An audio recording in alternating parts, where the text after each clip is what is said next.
King Harald becomes a living weapon. Shanks returns to the Holy Land as a celestial dragon, and a certain death alters the course of history. The cover page of One Piece chapter 1167, titled Ida's Son, features a burglar cat stealing a book. But Gen and Nojiko are reminded of Nami, the cat burglar, so they're not bothered at all. And of course, a Nami-related cover would be requested by Ideal Sanji. We begin things 5 years after the God Valley incident. Morgans was in the field himself. A man told him how he thought he saw pirates headed towards them, but before he knew it, something massive was in the mist behind them. Similar tales were told by the prisoners of Impel Down. A pirate ship was annihilated in an instant, and based on the shape, there was no way a Sea King was responsible, which is an ironic distinction. On a dock somewhere, a reporter questioned if a man had traveled to the infamous waters of the Florian Triangle, a nod to the rumors of Brook's ghost ship, and maybe even those unknown creatures that kind of look like an Imu-possessed Saturn. But the sailor didn't go there. It's common sense to stay far away from the place. Whatever he saw was definitely like a human. In those days, there were rumors of a monster in the foggy seas that preyed on pirate ships. The monster responsible was actually King Harald.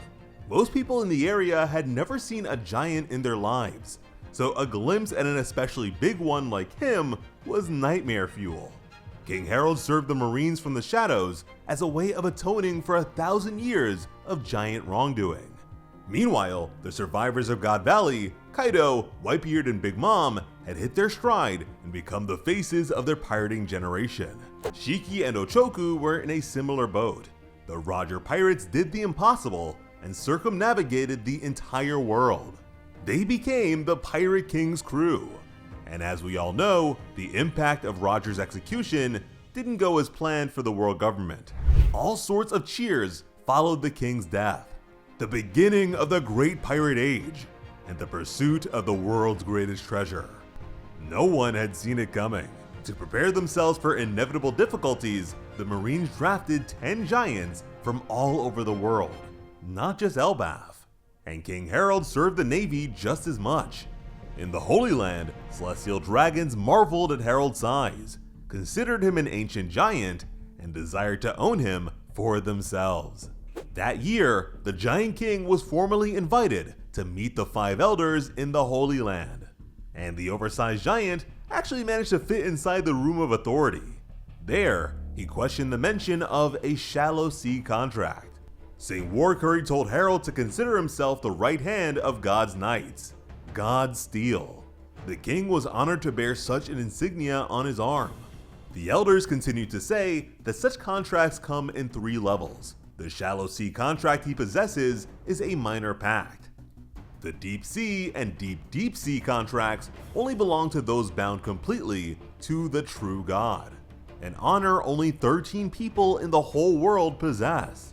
King Harald questioned what they meant by God. Nusjuro insisted that King Harald would only learn about the greatest depths of the world after fully becoming one of God's knights. Harald wondered if doing so would allow Elbaf to become a member nation, and Saint Saturn confirmed his hopes. The Giant King beamed at the chance to prove himself to them.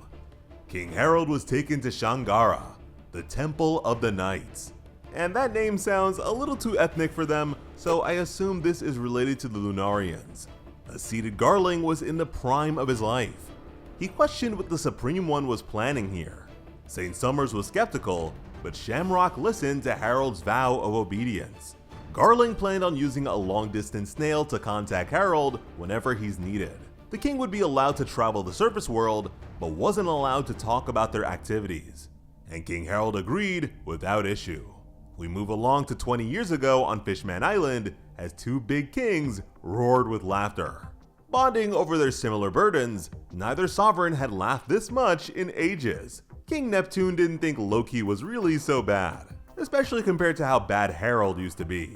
The Giant King conceded the point. In fact, a fortune teller expects King Neptune to have a daughter in 4 years. So he suggested the marriage of their children in the future. Mind you, Loki should be 43 years old at this point. King Harald told his friend that he was going too far there. but King Neptune claimed that his daughter might be born with a power that is especially hard to handle. That managed to win the giant over, since it was rather similar. He offered a toast to the futures of his troublemaker son and the little mermaid, Mosa Mosa. But Neptune didn't want Harald to call her that.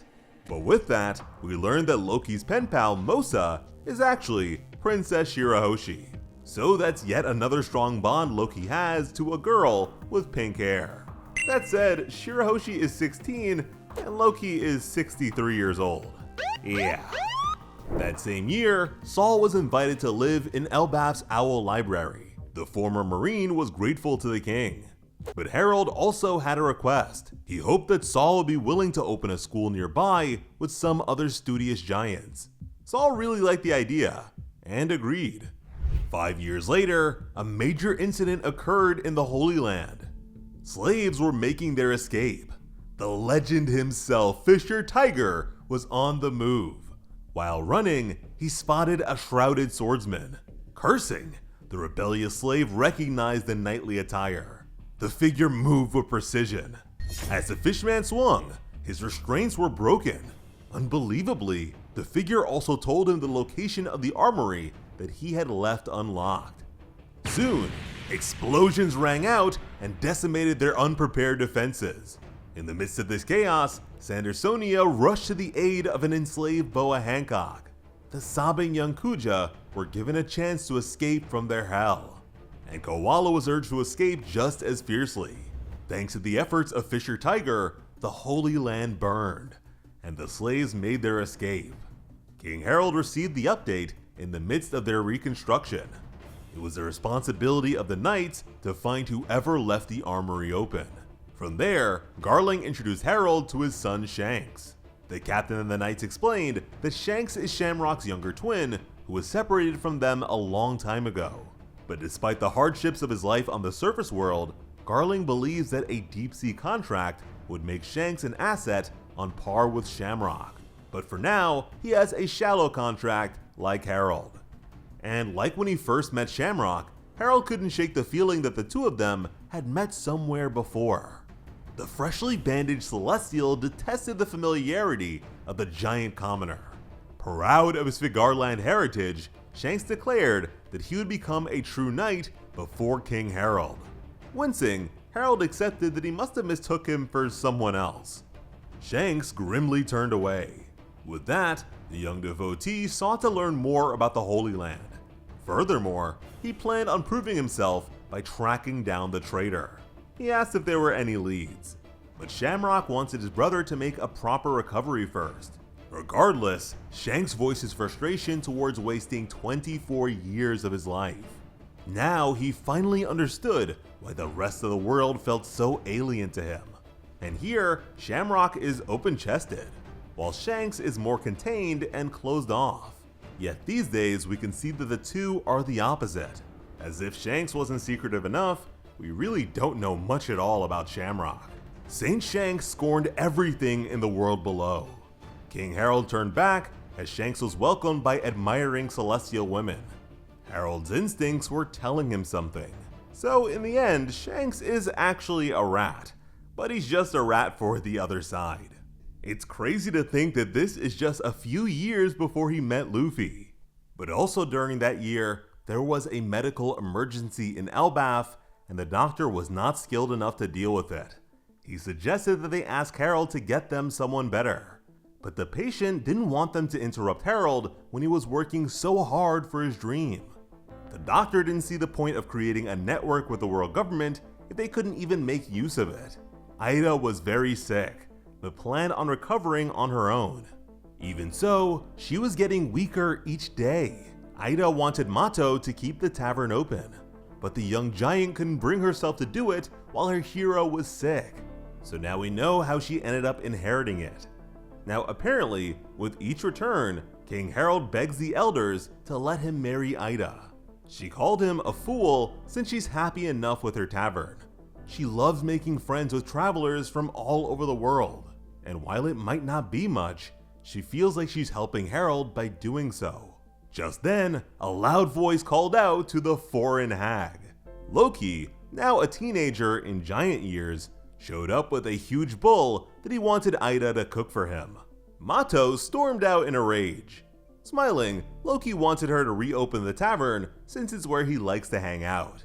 The doctor complained about the troublemaker, but was grateful to Ida for keeping him in check. Haruden and his crew were out looking for a doctor, so there was no doubt that Ida's sons love her. A coughing Ida was sure that everyone was just overreacting. She promised that she'd be alright, but was very grateful for their kindness. Then we moved to Alcohol Village, the hometown of Loki's biological mother. The young giant couldn't believe what he just heard. Repeating themselves, the villagers berated Ida as a foreigner they couldn't allow into the royal family. They were sure Loki was on their side, especially since they're related through his mother Estrid. To protect their inheritance, they poisoned her. It wasn't long before Ida's condition took a turn for the worst. They needed to call Harald immediately, so Mato rushed to get the snail. As her vitality faded, Ida admitted that despite the difference of their blood, she considers Loki to be her cute little son, just like Haruden. Soon, Alcohol Village was more like a Molotov. It was ablaze, and the assailant was a broken mess. Loki refused to accept the idea of Ida dying. He crushed the petty fool.